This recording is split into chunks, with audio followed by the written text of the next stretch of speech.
Halo adik-adik sekalian, selamat jumpa di channel pembelajaran IPA. Sekarang kita akan membahas tentang perpindahan kalor. Kalau kemarin kita sudah membahas kalor, kita sekarang membahas tentang perpindahan kalor. Apa itu kalor? Kalor itu adalah energi yang dapat berpindah dari yang suhu tinggi ke suhu rendah. Oke. Sebelum membahas perpindahan kalor, silahkan yang belum subscribe dulu. Kemudian aktifkan notifikasinya supaya kalian bisa mengikuti pembelajaran selanjutnya dengan otomatis. Dan silahkan like kalau sekiranya suka. Dan yang mau komen silahkan komen. Sekarang kita akan membahas tentang perpindahan kalor. Perpindahan kalor ada 3 cara, yaitu nomor 1, konduksi, nomor 2, konveksi, nomor 3, radiasi. Oke, ini SD sudah pernah ya. Kita akan membahas satu persatu. Nomor 1 yaitu konduksi. Apa itu konduksi? Konduksi adalah perpindahan kalor melalui suatu zat tanpa disertai perpindahan partikel-partikel zat tersebut. Jadi partikelnya tidak berpindah ya. Contohnya memanaskan logam. Ini ujung A, ini ujung B. Logamnya ujung A dipanaskan, nanti ujung B setelah beberapa saat akan terasa panas juga. Cukup jelas ya. Perpindahan kalor secara konduksi ini sering juga disebut perpindahan kalor secara rambatan. Penghantar kalor yang baik sering disebut atau disebut juga konduktor. Contohnya besi, baja, tembaga, seng, dan aluminium. Ini jenis-jenis logam ya. Besi, baja, kuningan, warnanya kuningan ya, seng, dan seterusnya. Penghantar kalor yang kurang baik atau buruk disebut isolator.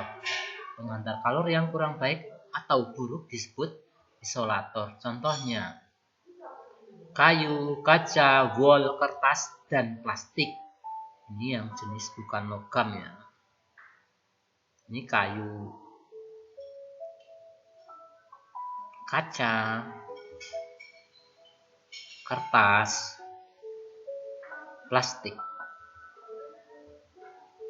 Konveksi. Ini kalian sudah pernah kan SD, apa itu konveksi? Konveksi adalah perpindahan kalor melalui zat disertai perpindahan partikel-partikel zat tersebut. Jadi partikelnya ikut berpindah ya. Konveksi terjadi karena perbedaan massa jenis zat. Konveksi terjadi di dalam zat cair dan gas. Ini air di dalam panci dipanaskan sebelah kiri. Nah, nanti akan berputar gini. Kenapa? Karena mendapatkan panas, massa jenisnya menjadi kecil, maka akan naik. Dan yang di sini kedorong dan seterusnya, maka akan berputar.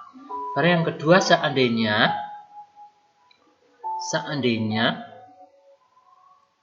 pembakaran ditaruh di tengah, maka arah alirannya adalah seperti ini.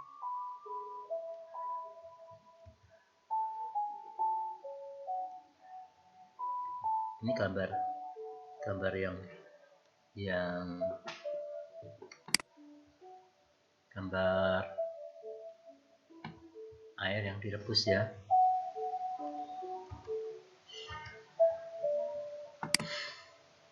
Contoh konveksi. 1. Terjadinya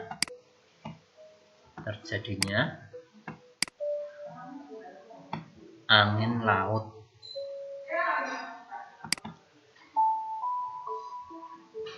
Kenapa bisa terjadi angin laut?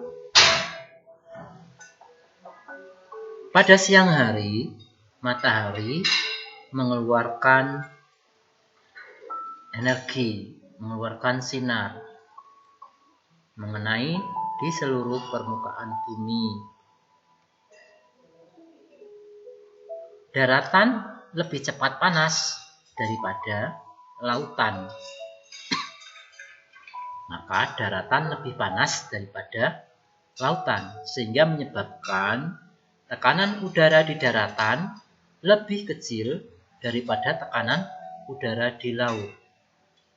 Karena perbedaan tekanan menyebabkan angin berpindah dari tekanan tinggi ke tekanan rendah. Maka pada siang hari terjadi angin laut. Ini ya, prosesnya begini. Karena di sini terdorong, maka akan udara yang di sini akan berpindah ke laut, berputar. Jadi angin laut terjadi pada siang hari. Cukup jelas ya. Sekarang angin darat. Angin darat terjadi pada malam hari. Kenapa? Pada malam hari suhu udara di atas laut panas. Kenapa kok masih panas? Karena air laut tidak cepat dingin, sementara darat cepat dingin, sehingga menyebabkan perbedaan suhu. Suhu di laut panas, suhu di daratan dingin. Karena perbedaan suhu menyebabkan perbedaan tekanan. Tekanan udara di atas permukaan laut menjadi rendah dibandingkan tekanan udara di atas permukaan darat. Sehingga menyebabkan udara berpindah dari darat ke laut. Jadi, angin darat terjadi pada malam hari.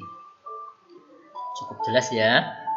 Sirkulasinya sama seperti yang tadi. Dari darat ke laut.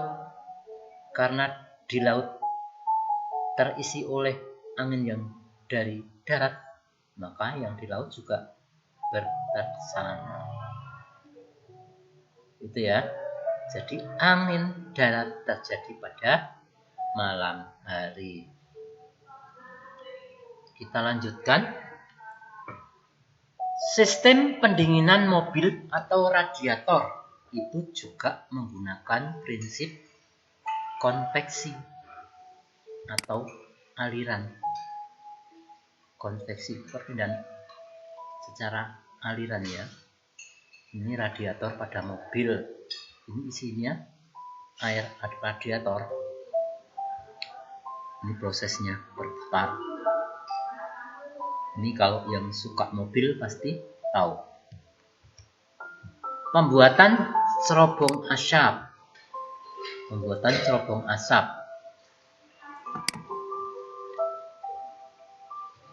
Ini asapnya naik ke atas karena massa jenisnya kecil. Ini sama yang bawah ya. Oke, kita lanjutkan. Lemari es. Pernah buka lemari es? Lemari es itu juga menggunakan prinsip konveksi ya. Jadi udara bisa mengalir. Di gambarnya sama. Makin jelas.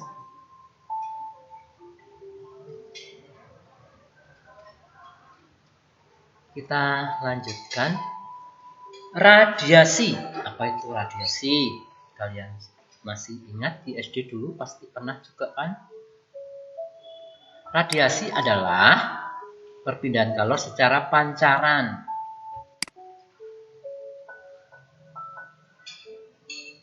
Atau radiasi atau pancaran adalah perpindahan kalor tanpa melalui zat perantara atau medium. Jadi perpindahan kalornya tanpa zat perantara atau medium. Contohnya sinar matahari ya, sampai ke bumi itu melalui radiasi.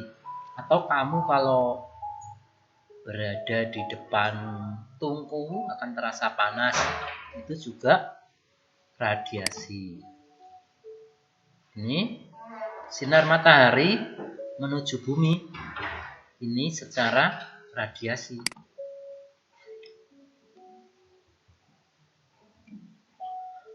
Permukaan hitam dan kusam merupakan penyerap dan pemancar radiasi yang baik. Ini permukaan yang hitam. Makanya kalau ke sawah jangan pakai baju hitam, nanti menyerap panas. Permukaan putih dan mengkilap merupakan penyerap dan pemancar radiasi yang buruk. Maka kalau ke sawah sebaiknya pakai baju putih atau pas olahraga pakai baju putih. Kenapa? Supaya tidak panas. Termoskop adalah alat yang digunakan untuk mengetahui adanya pemancaran kalor. Pemanfaatan kalor dalam kehidupan sehari-hari.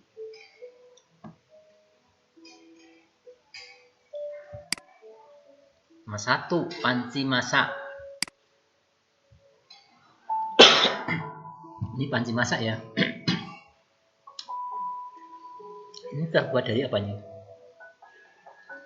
Terbuat dari plastik. Ini terbuat dari plastik ya.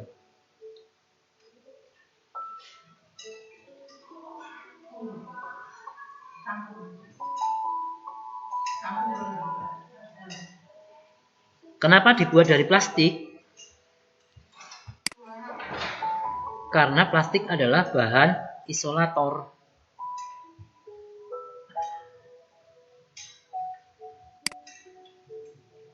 Kemudian panci mengkilap.